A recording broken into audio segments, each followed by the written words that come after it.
All right, we're on page 129. It's the independent practice for lesson 5.4. We are dividing decimals, basically.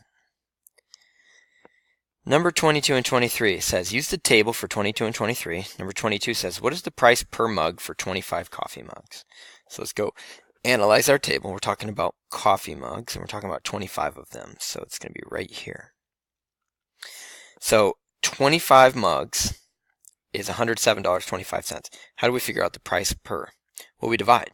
And so what I'm going to do is put my whiteboard right here. And I'm going to divide 107.25 by 25. And this one's going to be pretty easy. First of all, 25 is a whole number, so we don't have to move the decimals at all. And 25 is a really good divisor. 25 goes into 107 4 times, because 4 times 25 is 100. 25 goes into 72 only twice, because 2 times 25 is 50. I get 22, bring down this 5. And 25 goes into 225 9 times. I know that because I'm good at my 25s. It's just by counting by quarters. 9 times 25 is 225. I subtract and get 0. My decimal goes straight up. The answer is $4.29. It says, what is the price per mug for 25 coffee mugs? It's $4.29. We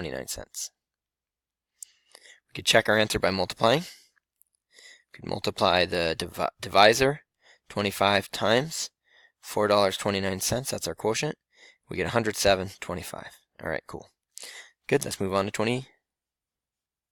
It says find the price per t-shirt for 75 shirts. So we're now talking about t-shirts, and we're talking about 75 of them. So here's the t-shirts. Here's 75. So it's going to be $637.50 divided by 75 shirts. This one's going to be a little bit harder for several reasons. One, dividing by 75 is not quite as easy as dividing by 25. I guess that's the only reason. It's just a harder divisor. 73 does not go into 6 or 63, but it does go into 637, and I'm not sure how many times. I'm going to guess 8, but I could be wrong about that. So I just go off to the side, and this is a strategy you can use as well. 8 times 5 is 40. 8 times 7 is 56, plus 4 is 60. So I think I guessed right, 600. So I put the 8 above the 7, because 75 doesn't go into 6 or 63. It goes into 637 8 times. And I just did 8 times 75 is 600. And I get 37 as a remainder, and I can bring down this 5.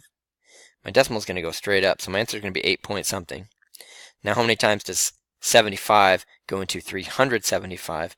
And I think that's 5. But there's only one way to find out. We're going to multiply. 5 times 5 is 25. 5 times 7 is 35, plus 2 is 37. So I guessed that right. 5 times 75 is 375. Give a difference of 0. And the answer kind of looks like it's 8.5, but we're talking about a price here, so 8.5 doesn't make sense. So it's going to be 850, because 75 doesn't go into 0, so it's going to be 850. The answer is 850. I'm going to check my answer the same way as last time. I'm going to multiply my quotient, which is $8.50. I'm going to multiply that by my divisor, which was 75, and I should get my original dividend, which is $637.50. That is correct. All right, cool. Moving on. We are on to 24 and 25. It's about a movie rental website. A movie rental website charges $5 per month for membership and $1.25 per movie. So I want to help you understand what this means before we start solving this problem. Basically, to be part of this membership, you pay $5 per month, and then you also pay $1.25 per movie. Okay. So number 24 reads, how many movies did Andrew rent this month if the month's bill was $16.25? A lot of kids want to take $16.25 and divide it by $1.25, but that doesn't make sense because remember, part of that bill is a $5 fee. So the first thing, this is a multi-step problem. The first thing you need to do for number 24 is you need to take your total bill, $16.25, and you need to subtract the $5 fee. And so that's easy. 16 minus 5 is 11. So what that means is if the total bill was $16.25, that includes the $5 fee, which you see here, but then it also includes the movies. So now he spent $11.25 on movies, and it was $1.25 per movie. So then we're going to divide by $1.25. And you can't divide by a decimal, so we multiply it by 100 to make it a whole number, and then you multiply this by, you multiply that by 100 to make it a whole number. And now you've got, how many times does 125 go into 1, or 11, or 112? It doesn't go into any of those, but it does go into 1,125. And I'm not sure how many times. I'm thinking 9, but I'm not sure. Let's try 125 times 9. If it's not 9, it's 8. We'll find out. 9 times 5 is 45. 9 times 2 is 18, plus 4 is 22. 9 times 1 is 9, plus 2 is 11, so I guessed it right, it was 9. So 9 goes here, 9 times 125 is 1,225. And the answer is 9. It says, how many movies did he rent? So it's 9 movies. All right, Marissa has $18.50 that she can spend on movie rentals. How many movies can she view this month? That doesn't mean $18.50 divided by $1.25. It means, just like the last one, it means $18.50 minus her $5 fee that she has to pay. She has $13.50 left. She can divide that by the price of a movie. So it's $13.50 divided by 125. 1, 2, 1, 2.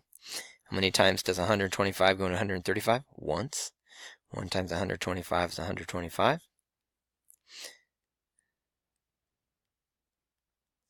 125 does not go into 100, so I can put a 10 here. I can put a 0 here. I can then annex another 0 if you want. 125 goes into 1,000 8 times. 8 times 125 is 1,000. So you get 10.8. Does it make sense that she could write 10.8 movies? Does that make sense? How many movies can she view? Can she rent 10.8 movies? No, you can't rent 10.8 movies. You can rent either 10 movies or 11 movies. Now, if you decide to round this up, let's think about that. If you round this up and you do 11 movies times $1.25, that would be $13.75. And then if you add your $5 fee, that would be $18.75. She only has $18.50. So while it does round up, the answer doesn't make sense. You can't round up because 10.8 doesn't make sense in the context of this problem. So you have to round this one down. She can rent 10 movies. Now if you say, well, Mr. Smith, that's not going to be the exact math. It won't be. She'll have a little bit of money left over, but she doesn't have enough for 11, and I just proved that to you. I think that might be the next question, actually. Marissa thinks she can afford 11 movies in 1 month. What mistake could she be making? Well, she either probably rounded, we just talked about it, she probably rounded 10.8 to 11, which is good rounding, but that would make her total go above 1850. I think we said it made it go up to 1875. So that's probably the mistake she's making, but we're not sure. Cool. All right, let's check out the rest of the page.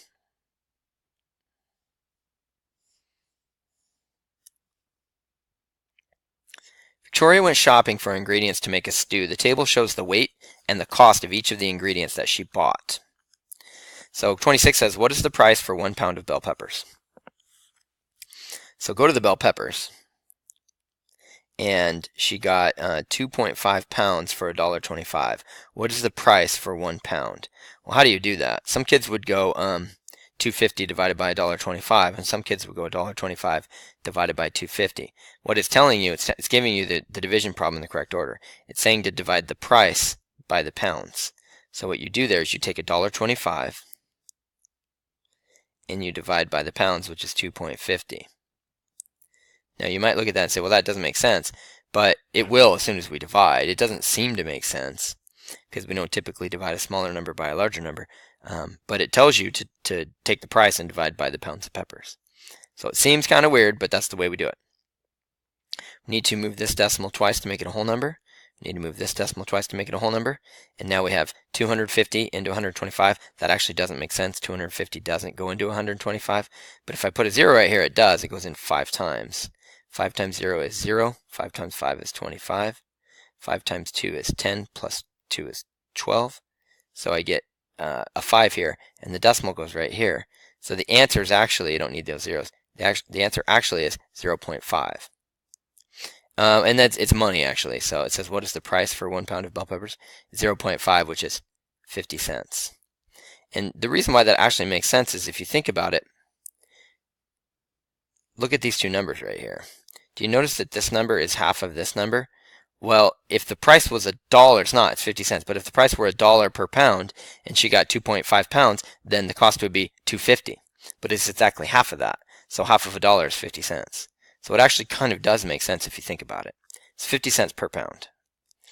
All right, I think we can have, we might have time for one more. We'll try. It says, which ingredient costs the most per pound? I think we can use a lot of common sense on this one. I think we won't have to do all division on this. So let's check this out. We already know that this one is 50 cents per pound. We're trying to get the most expensive one. Now, if you think about it, what would be most expensive? Use your common sense. Potatoes, carrots, beef, or bell peppers. Let's go analyze all these. If we do just a little bit of rounding, we could call this 6 pounds, and we could call this $8. $8 for 6 pounds. If we did a little bit of rounding, we could call this 9 pounds, and we could call this $15. If we call this 4, we call this 10. I want you to notice something about the beef. The beef is the only one where the cost is more than 2 times greater than the pounds. If I did the potatoes times 2, it'd be $12. If I did the carrots times 2, it'd be $18. Both of those are less than $2 per pound. But look at the beef. If I multiplied it by 2, it'd be 8. But it's 10. It's the only one up here that's more than double the cost per pounds. So without even doing the math, just by rounding, we got the answer. The answer is beef. Beef costs the most per pound. Okay, we are out of time for this video, so we're going to go ahead and skip number 28. You can write skip on the line. We did enough practice on this page. And you're done with page 129. You can move on to page 130.